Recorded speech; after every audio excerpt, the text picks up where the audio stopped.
अस्सलाम वालेकुम स्टूडेंट, आज हम पढ़ेंगे रदरफोर्ड एटॉमिक मॉडल। रदरफोर्ड ने जो एटॉमिक मॉडल पेश किया था उसके बारे में हम पढ़ेंगे। Lord Rutherford in 1911 carried out research of experiments. इन्होंने अपने एक्सपेरिमेंट पे रिसर्च की। Pass a beam of alpha particle through a thin very thin gold foil metal. उसने सोने का एक फॉइल मेटल लिया, गोल्ड फॉइल था बिल्कुल बारीक सब, उसके ऊपर से अल्फा पार्टिकल्स की बीम पास की, मतलब अल्फा पार्टिकल को उसके ऊपर फायर किया। He found that most of the alpha particle passed through it without any deflection. उसने ये देखा कि बहुत सारे अल्फा पार्टिकल बगैर टकराए जो हैं वो उसमें से निकल गए। However, some of them deflected at large angle. और उसमें से कुछ जो थे वो बहुत बड़े बड़े एंगल पे डिफ्लेक्ट हुए। And very few of them bounce back, और बहुत ही कम उसमें से जो थे वो पलट के वापस आए। अब जैसे कि इस डायग्राम में ज़ाहिर हो रहा है, गौर से देखिएगा, ये गोल्ड फॉइल मेटल है, ये इसका न्यूक्लियस है, ठीक है, एटम ऑफ मेटल फॉइल का ये एक एटम है। इन्होंने अल्फा पार्टिकल पास किया था। इस एटम के ऊपर 9 अल्फा पार्टिकल आ रहे हैं, 4, 5, 6, 7, 8, 9। 9 में से क्या हुआ, 6 जो थे वो बगैर डिफ्लेक्शन के निकल गए, बगैर टकराए। ये देखिए सीधे सीधे निकल रहे हैं, इसलिए इन्हें मेजॉरिटी डालें। फ्यू पार्टिकल जो थे वो लार्ज एंगल पे डिफ्लेक्ट हुए, मतलब ये 90 डिग्री होता है स्ट्रेट, 90 से भी बड़ा एंगल बना के मतलब लार्ज एंगल पे डिफ्लेक्ट हो रहे हैं। और वेरी फ्यू और बाउंस बैक का मतलब है बहुत ही कम जो थे वो वापस टकरा गया है। इट्स मीन 1 या 2, इसमें तो एक ही नज़र आ रहा है टकरा के आने वाला। तो ये क्या ज़ाहिर करता है, देखें, जब कोई चीज़ किसी चीज़ से बगैर टकराए निकल जाए, इट्स मीन वो स्पेस उसका एम्प्टी है। ये सारा स्पेस क्या था, खाली, सिर्फ यहाँ पे कुछ मौजूद था जिससे टकरा के ये निकल गया इधर और ये इधर, और जो बिल्कुल सीधे जाके टकराया वो वापस आ गया। तो इसका जो कंक्लूजन निकलता है, हम यहाँ कंक्लूजन की बात कर रहे हैं, नतीजा। फ्रॉम द रिजल्ट ऑफ इस experiment Rutherford conclude that the volume occupied by an atom must be largely empty. जो वॉल्यूम जो है एटम घेरता है वो ज़्यादातर क्या होता है, खाली होता है। As most of the alpha particle pass through the foil and deflected, क्योंकि ज़्यादातर अल्फा पार्टिकल जो हैं वो पास हो गए बगैर टकराए, इसलिए ज़्यादातर जो हिस्सा होगा इसका वो क्या होगा, खाली। The positive charge in the atom is concentrated in extremely dense region, क्योंकि न्यूक्लियस में पॉजिटिव चार्ज होता है, क्योंकि इसमें प्रोटॉन होते हैं और न्यूट्रॉन तो वैसे ही न्यूट्रल होते हैं, तो ज़्यादातर पॉजिटिव चार्ज इसके अंदर मौजूद होते हैं। ये एक्सट्रीमली डेंस होता है, गाढ़ा होता है, which he called nucleus. This was from the fact that alpha particle after collision with the heavy positively charge nucleus and bound backs. अगर ये नेगेटिव होते अल्फा पार्टिकल तो ये न्यूक्लियस में एब्जॉर्ब हो जाते, ठीक है। अगर न्यूक्लियस नेगेटिव होता तो वो इसको अपने पास कैच कर लेता है, क्योंकि ये नेगेटिव को पॉजिटिव अट्रैक्ट करता है। दोनों पॉजिटिव थे, इसलिए अल्फा पार्टिकल टकरा के वापस आ गए। From the above observation Rutherford propose that the atom consist of very small positively charge nucleus. इस ऑब्जर्वेशन के हिसाब से रदरफोर्ड ने बताया कि जो न्यूक्लियस होता है वो पॉजिटिव चार्ज होता है, in which the most of the mass of the atom is concentrated, और जो ज़्यादातर मास होता है बिल्कुल कंसनट्रेटेड होता है, प्योर होता है। The rest of the volume is empty space, however this space not completely empty, and then in it electron revolve around the nucleus. मतलब बाकी जो एटम का हिस्सा होता है वो एम्प्टी होता है, मगर पूरी तरह से एम्प्टी नहीं होता, क्योंकि वहाँ जो स्पेस होता है उसमें न्यूक्लियस के इर्द गिर्द इलेक्ट्रॉन रिवॉल्व कर रहे होते हैं। According to Rutherford model an atom consist of 2 part. Rutherford के एटॉमिक मॉडल के मुताबिक एक एटम 2 हिस्सों पर मुश्तमिल होता है। पहला उसका न्यूक्लियस होता है और उसका दूसरा होता है एक्स्ट्रा न्यूक्लियर पार्ट, जिसे हम ऑर्बिट्स कहते हैं। The proton and neutron reside inside the nucleus. Proton और न्यूट्रॉन जो होते हैं वो न्यूक्लियस के अंदर होते हैं। Since the proton are positively charge particle, proton जो है वो पॉजिटिवली चार्ज पार्टिकल्स हैं, therefore the nucleus has positive charge, इसलिए न्यूक्लियस का क्या है, पॉजिटिव चार्ज है। Further since the weight of the atom due to the presence of proton and neutron, और जो वो वेट है उसका न्यूक्लियस का वो प्रोटॉन और न्यूट्रॉन की वजह से होता है। As this particle residing in the nucleus, क्योंकि ये पार्टिकल न्यूक्लियस के अंदर मौजूद है। The weight of the atom is concentrate in the nucleus, इससे ज़्यादातर वेट जो एटम का होता है वो कहाँ मौजूद होता है, न्यूक्लियस में। The electron are revolving around the nucleus in the extra nuclear part in various orbit. जो इलेक्ट्रॉन होते हैं वो न्यूक्लियस के बाहर एक्स्ट्रा न्यूक्लियर पार्ट में मूव कर रहे होते हैं, जिन्हें ऑर्बिट कहते हैं, which are also known as shell, जिन्हें हम शेल भी कहते हैं और एनर्जी लेवल भी कहते हैं।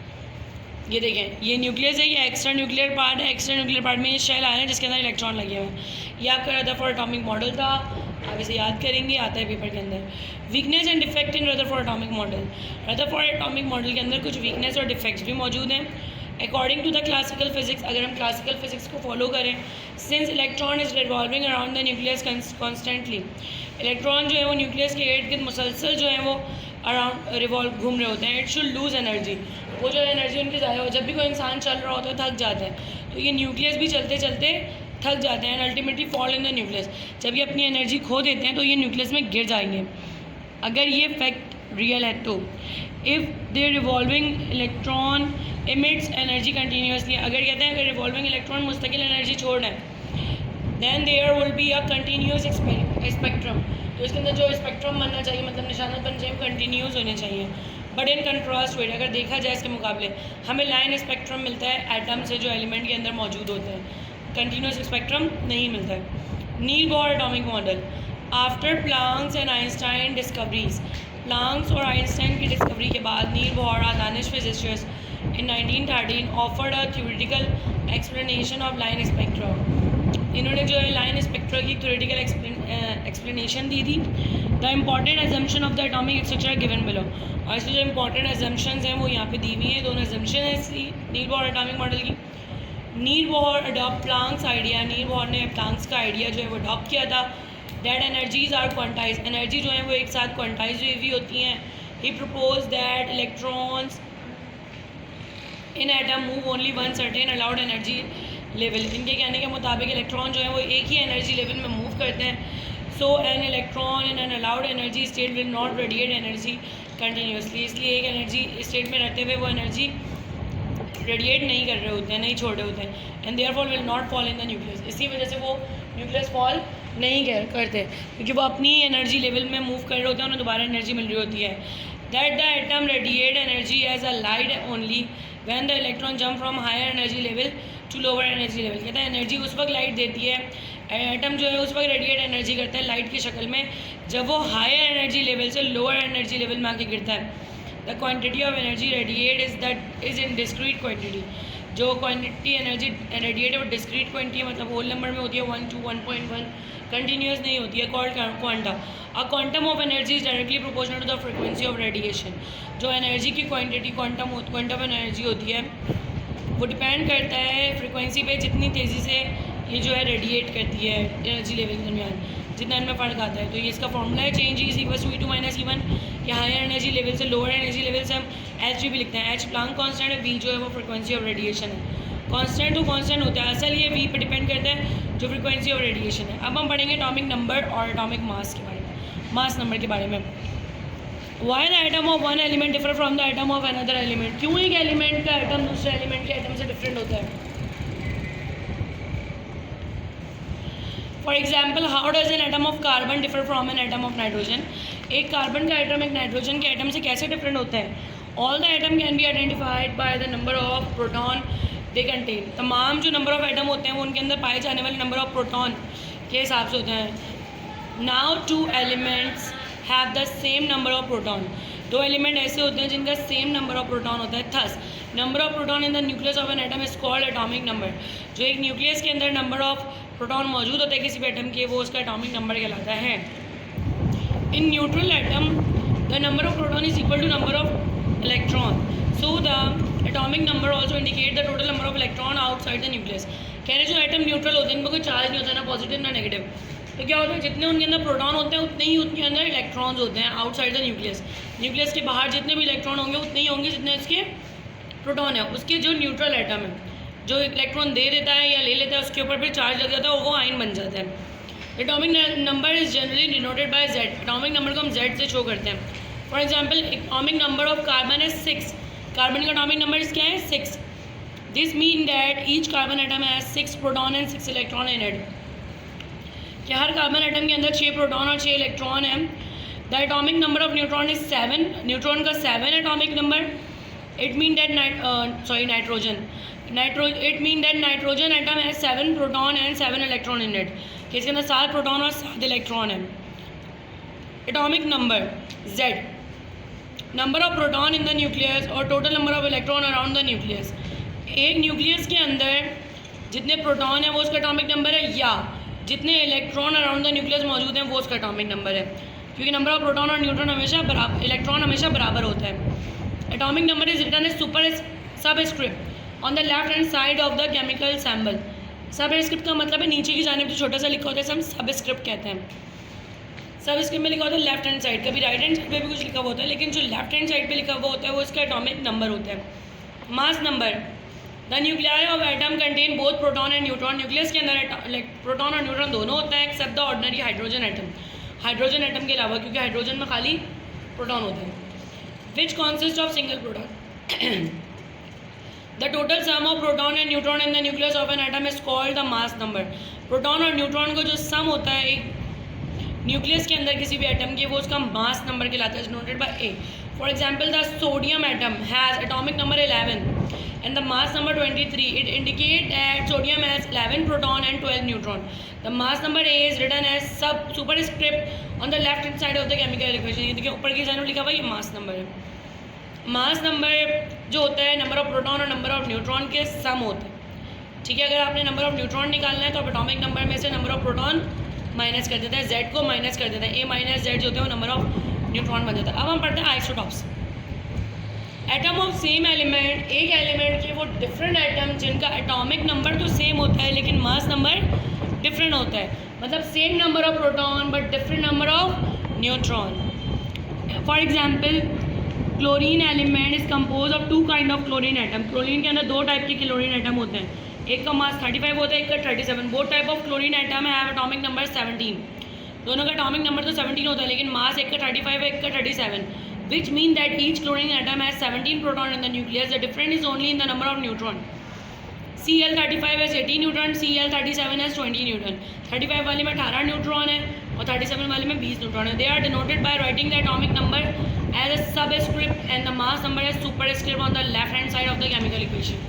तो हम इस तरह से दिखाते हैं। एटॉमिक नंबर जो है वो सुपरस्क्रिप्ट में सबस्क्रिप्ट में लिखा हुआ है, एटॉमिक मास जो है वो सुपरस्क्रिप्ट में, सबस्क्रिप्ट नीचे होता है, सुपरस्क्रिप्ट ऊपर होता है। It is important to remember that the different isotope of the same element differ only number of neutron in the nucleus. जो डिफरेंट आइसोटॉप्स होते हैं किसी भी सेम एलिमेंट के, उनका सिर्फ नंबर ऑफ न्यूट्रॉन डिफरेंट होता है न्यूक्लियस के अंदर। Since chemical properties of an element depend on the electron in the shell. Chemical properties जो हैं वो इलेक्ट्रॉन की डिपेंड करती हैं उनके शेल पे। The isotope of an element have the same chemical property but they different physical property. Isotope जो हैं वो सेम केमिकल प्रॉपर्टीज़ होती हैं बट डिफरेंट फिजिकल प्रॉपर्टीज़ होती हैं इनकी। आइसोटॉप्स ऑफ हाइड्रोजन, हाइड्रोजन की तीन आइसोटॉप होते हैं। There are 3 isotopes of hydrogen, they are known as protium, deuterium and tritium. Protium के अंदर एक प्रोटॉन होता है और कोई न्यूट्रॉन नहीं होता। ड्यूटियम में एक प्रोटॉन और एक न्यूट्रॉन होता है। ट्रिटियम में एक प्रोटॉन और 2 न्यूट्रॉन होते हैं। ये आपके पास इसके सैम्पल बने हुए, नीचे इनके एटॉमिक नंबर लिखे हुए हैं, ऊपर इनके एटॉमिक मास लिखे हुए हैं। आइसोटॉप्स ऑफ ऑक्सीजन, ऑक्सीजन के आइसोटॉप्स हैं। Oxygen atom has also 3 isotopes having mass number 16, 17 and 18। Oxygen atom के भी 3 आइसोटॉप्स होते हैं जिनका मास नंबर 16, 17 और 18 होता है। It show that these atom contain 8, 9, 10 neutron respectively, thus there are 3 isotopes of hydrogen oxygen. इसमें देखिए 8 प्रोटॉन थे, 8 न्यूट्रॉन थे। इसमें 8 प्रोटॉन है, 9 न्यूट्रॉन है। इसमें 8 प्रोटॉन है, 10 न्यूट्रॉन है, तो इसकी नंबर ऑफ न्यूट्रॉन डिफरेंट है। Isotope of uranium, there are 3 common isotope of uranium with mass number 243, 234, 235, 236। इसका मतलब है इसके 92 इसका एटॉमिक मास है, 234 इसका एटॉमिक नंबर है, ये इसका एटॉमिक मास है। ये से नंबर ऑफ प्रोटॉन है और ये नंबर ऑफ प्रोटॉन और न्यूट्रॉन दोनों हैं। नाउ अब हम पढ़ेंगे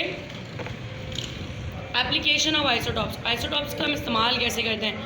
isotopes are use as tracer in physical and chemical and biological researches. इसे हम ट्रेसर के तौर पे यूज़ करते हैं फिजिकल, बायोलॉजिकल और केमिकल रिसर्चेस में, as well as in the treatment and diagnosis of disease like cancer. और इसको ट्रीटमेंट और डायग्नोसिस के लिए भी कैंसर की यूज़ करते हैं। Since radio isotopes are easily detected, radio isotope जो है वो इजीली डिटेक्ट कर लेते हैं। It is relatively easy to trace their movement even through in it is complicated system. Radio isotope जो है उनको डुप्लीकेट करना ईजी होता है, वरना ये बहुत कॉम्प्लिकेटेड सिस्टम होता है। Electronic configuration based on Bohr model, electronic configuration जो बोहर के एटॉमिक मॉडल पे बेस करती है, अब हम इसके बारे में पढ़ेंगे। When atom react it is actually the electron that interact. For this reason the arrangement of electron is responsible for the structure of atom. Atom जब रिएक्ट करते हैं तो उनके सिर्फ इलेक्ट्रॉन आपस में रिएक्ट करते हैं, इसलिए जो अरेंजमेंट ऑफ एटम होती है, इलेक्ट्रॉन होती है, वो रिस्पॉन्सिबल होती है किसी भी स्ट्रक्चर ऑफ एटम के लिए। The arrangement of electron refer not only to the number of electron that an atom possesses but also their distribution around the nucleus. Arrangement of electron की होती है सिर्फ नंबर ऑफ इलेक्ट्रॉन पर depend नहीं करती, बल्कि उनकी वो डिस्ट्रीब्यूशन भी जो न्यूक्लियस के इर्द गिर्द वो बटे हुए होते हैं डिफरेंट शेल के अंदर, वो भी उनके अरेंजमेंट कहलाती है। According to Bohr theory the electron move in a specific circular orbit around the nucleus. Bohr की थ्योरी के मुताबिक इलेक्ट्रॉन जो हैं वो किसी भी न्यूक्लियस के इर्द गिर्द डिफरेंट ऑर्बिट के ऊपर सर्कुलर मोशन, सर्कुलर डायरेक्शन में मूव करते हैं, गोल गोल, much like the earth move around the sun, जिस तरह की ज़मीन घूम रही है सूरज के इर्द गिर्द। These orbit are called energy level और shell and are design as KLMNOP orbits. ये जो ऑर्बिट्स हैं इन्हें हम शेल भी कहते हैं और एनर्जी लेवल भी कहते हैं, जिनके नाम हम कुछ इस तरीके से सकते हैं KLMNOP, रिप्रेजेंटेड बाय 1 2 3 4 5 6। इन शेल के नंबर होते हैं 1 2 3 4 5 6, starting from 1 nearest to the nucleus, सबसे पहले 1 से स्टार्ट होता है। Therefore, K shell is the first shell, L shell is the second shell, M shell is the third shell, and so on. The maximum number of electron is given to the shell governed by the formula 2n2, where n is the number of orbit or energy level. Thus, the first orbit can maximum n1 like 2 electron. The second orbit has maximum 8 electron. The third orbit has maximum 18 electrons. So on. The arrangement of electron in the first 20 element in the periodic table is as under. जो पहले 20 element की arrangement है वो कुछ इस तरह है।